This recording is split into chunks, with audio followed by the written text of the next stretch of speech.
Pencil battery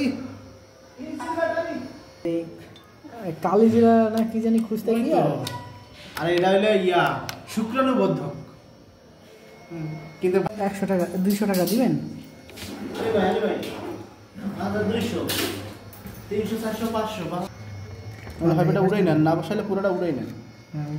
আমরা যদি local public হাজিরা দিয়ে মামলা খালাস করা লাগে আর এদের হাজিরা কি কেউ ওই বডি চেঞ্জ করে দিচ্ছে?